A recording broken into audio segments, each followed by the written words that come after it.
Well, the how should I put this? I think that when it comes to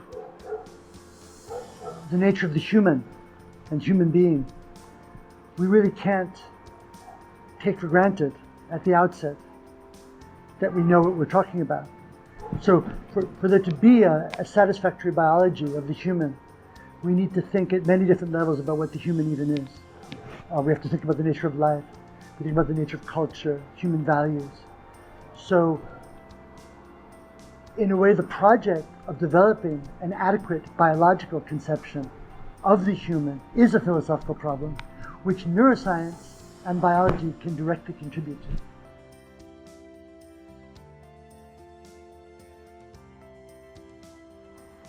The human being is not a machine, and neuroscience, not universally, but has tended to be dominated by a computational, essentially machine metaphor. And until neuroscience breaks away from that, they won't successfully make sense of living minds, of human beings.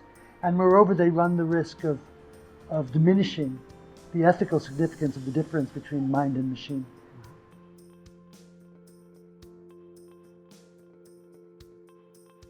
I said this in my talk earlier today. I'm playing with the idea that we should, in a way, think of the brain itself as a keyboard. Now, the reason why I like this as a metaphor is that the keyboard is a cultural invention designed over hundreds of years, fantastically complicated piece of machinery on which the culture of music and the creation of music depends. But of course, it's the musical culture that was the basis for the invention of the keyboard, and the keyboard then determines the culture. So I think that we, in fact, through our cultural history, through our lives as animals together with other people, have actually remade ourselves and reorganized our brain by learning to read. Our brains have been altered, for example. So the brain, just like we ourselves, in a way, is a cultural product. So then the question is, who plays this keyboard, which is the brain? And the answer is the world. So we are, as animals, at home in and responsive to the world, but in a way that reflects our culture.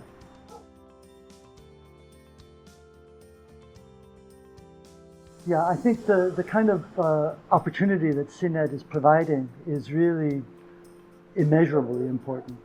The opportunity for people of different intellectual backgrounds to test their ideas against each other and to meet honestly in exchange is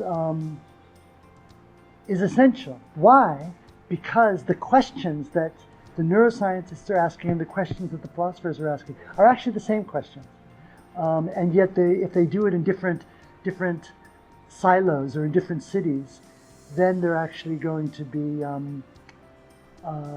failing to bring the real subject matter that is of importance into focus.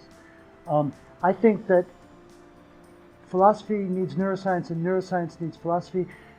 And another thing that needs to be brought into this discussion is the arts. I think art is a vital and critical aspect of the exploration and invention of human life and human being. And a dialogue between biology, philosophy, and the arts will complete the circle.